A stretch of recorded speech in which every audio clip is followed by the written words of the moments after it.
دیواروں کی اندرونی اونچائی 20 میٹر ہے۔ جنوب مشرقی برج میں نواب کی ذاتی رہائش گاہ نہایت ابھی تک موجود ہے۔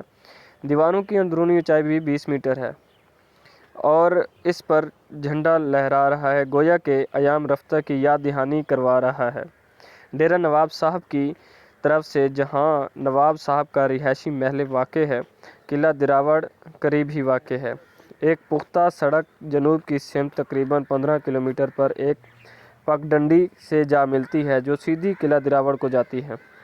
راستہ نہایت ہی جان خیز ہے اور صحرا میں سے گزرتے ہوئے ریت کے ٹیلے گہری کھدائی کے گڑھے ہیں جن میں بے شمار ہرن اور قسم قسم کے پرندے تفریحی طبع کا بہترین سامان پیدا کرتے ہیں۔ قلعہ میں داخل ہونے کے لیے پروانہ راہداری ڈیرہ نواب صاحب سے حاصل کیا جا سکتا ہے۔ سیاحوں کو چاہیے کہ روانگی سے قبل پینے کے پانی کی خاصی مقدار اپنے ہمراہ رکھیں کیونکہ ٹبے کا پانی کھارا اور ناقابل استعمال ہے۔ قلعہ دراوڑ کو جاتے ہوئے سرخ اینٹوں کے کھنڈرات دکھائی دیتے ہیں جو صحرا کے ریت کے ٹیلے کے رتیلے پس منظر میں جداگانہ حیثیت کے حامل ہیں۔ بہاولپور کے علاقہ چولستان کے جس حصہ میں قلعہ دراوڑ واقع ہے اس میں کئی ٹیلے، وسیع میدان اور ٹھیکریوں کے ڈھیر دکھائی دیتے ہیں۔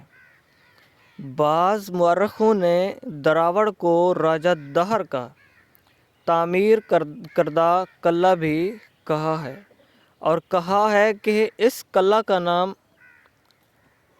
دہر تھا جو اکثر یا کثرت سے بگڑ کر دراوڑ ہو گیا۔ محمد بن قاسم نے یہ قلعہ دراوڑ کی تسخیر کے بعد ملتان جاتے ہوئے راستہ میں فتح کیا تھا۔ ممکن ہے یہ قلعہ دراوڑ ہی ہو۔ مقامی باشندوں میں قلعہ دراوڑ کے بارے میں ایک ضرب المثل عام ہے۔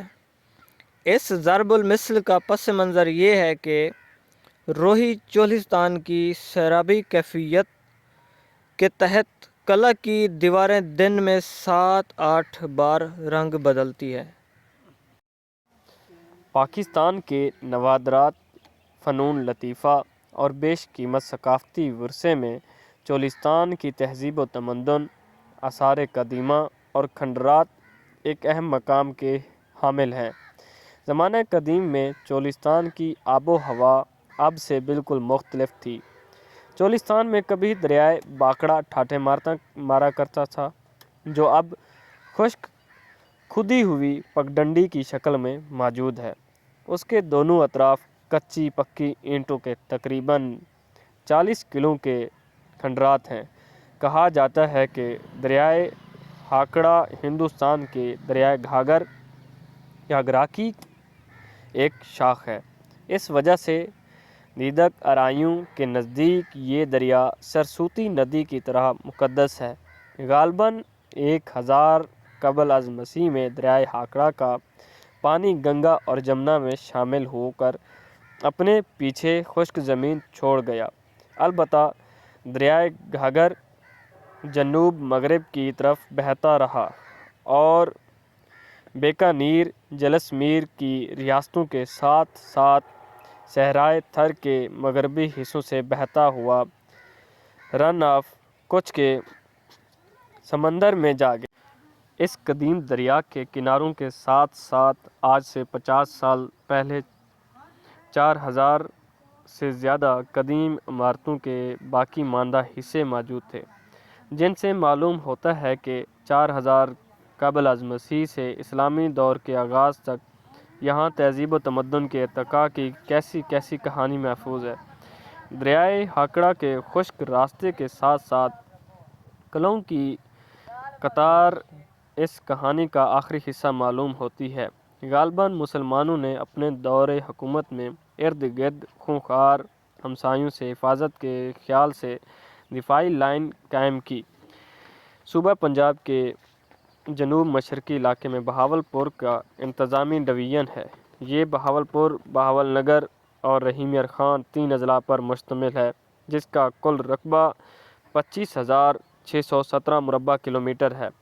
کم و بیش نصف رقبہ صحرا پر مشتمل ہے جسے چولستان کہتے ہیں، لیکن یہ علاقہ چولستان سے زیادہ روہی کے نام سے مشہور ہے۔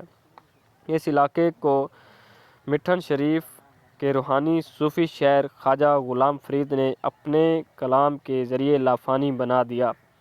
اس علاقے میں خانہ بدوش قبیلے رہتے ہیں جن کی تمام تر دولت ان کی بکریاں، اونٹ اور بھیڑیں ہوتی ہیں۔ یہاں پانی نایاب ہے اور بارش کبھی کبھار ہوتی ہے۔ اس بارش کے پانی کو چھوٹے چھوٹے گڑھوں میں جمع کر لیا جاتا ہے جنہیں ٹبا کہا جاتا ہے۔ یہاں کی آب و ہوا میں رہنا نہایت مشکل ہے، لیکن یہ بڑی حیرانی کی بات ہے کہ مشکل مسکن ہونے کے باوجود یہاں لوگ اپنے ماحول سے بہت پیار کرتے ہیں۔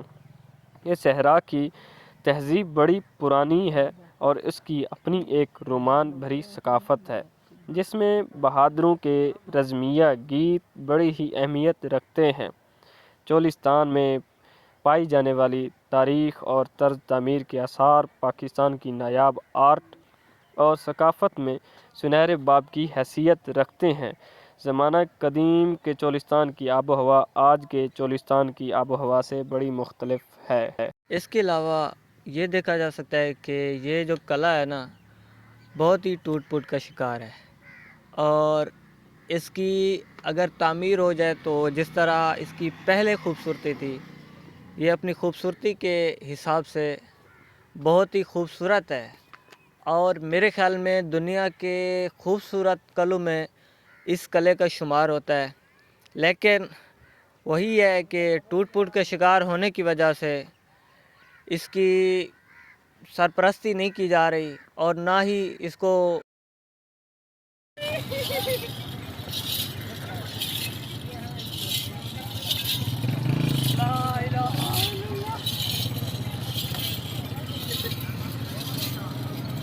آج کی جی اونٹ کی سواری ریگستان کا جو جہاز جسے کہا جاتا ہے، وہ آج اسا نے جہاز پہ چڑھ لیا ہے اور انجوائے کر لیا ہے۔